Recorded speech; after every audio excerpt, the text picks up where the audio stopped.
Greetings everyone, Sylvain-Dance98 back at it again with another reaction. Looking at Marvel's Tokusatsu Spider-Man Explained. Apparently, Kamen Rider and Marvel had a crossover. The more you know. Let's check out what How's happens. it hanging, folks? Lambo Calrissian here, and I know this isn't the video you were looking for today, but guys, Spider-Man Homecoming is out, like, in theaters today, like, right now.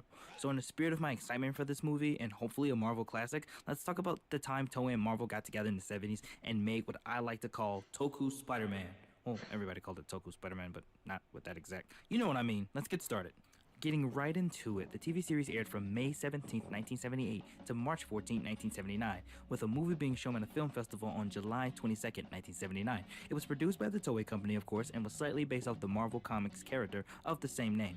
Instead of the story revolving around Peter Parker, mounted photographer for the Daily Bugle, this story revolves around Takuya Yamashiro, a young motorcycle racer who witnessed a UFO falling to Earth. The UFO is revealed to be a space warship by the name of the Marveler from the planet Spider, because you know, that is so clever. Very clever. Takuya's father and space archaeologist Dr. Hiroshi Yamashiro decides to investigate the case with his son, but is unfortunately killed upon finding the spaceship. In the midst of all of this going on, Professor Monster, leader of the evil alien group called the Tetsujujidan, or the Iron Cross Arm, with his evil army of evil machines, BEMS or beams, plan to take over the Earth. Meanwhile, Takuya discovers the last survivor of the spider planet, who gives him a bracelet that gives him special spider-like powers and access to the ship, and transforms it into the giant robot Leopardon for battle. Using his newfound powers, he fights Professor Monster's armies and other threats to the Earth under the name Spider-Man. Now, in terms of skills and arsenal, for the most part, Takuya could do whatever a spider could do, and pretty much had the same powers as his American counterpart. However, instead of wearing his costume under his clothes, he transformed in true Toku fashion by way of the spider bracelet. The spider strings were a rope made of spider webbing, and the spider net was a net made of spider webbing, were his go-to tricks from being shot from his bracelet.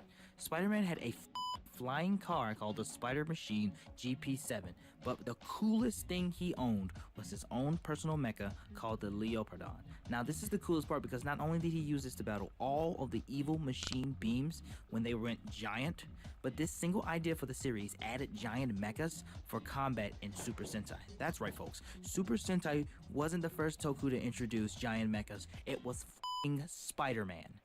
It's worth mentioning that the series' dramatic scenes increased, meaning that the action scenes pretty much decreased, and as a result, Leopardon's screen time was usually short, to the point where he seemed pretty much unbeatable and could one-shot anybody he fought.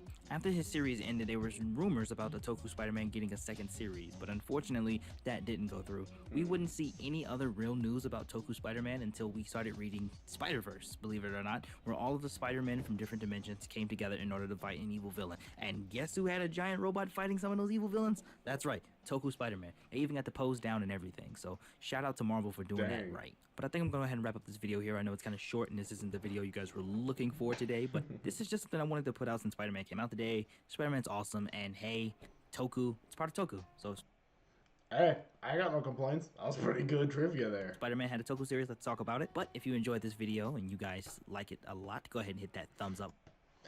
That was interesting to find out about. I didn't know Marvel had a stake in the Kamen Rider franchise, but now we know. And Into the Spider-Verse. I guess it's not just the movie that it was. I guess there's already quite a few comics when you think about it, considering what had to inspire the movie when you break it down. Oh, boy. And I call myself a comic fan.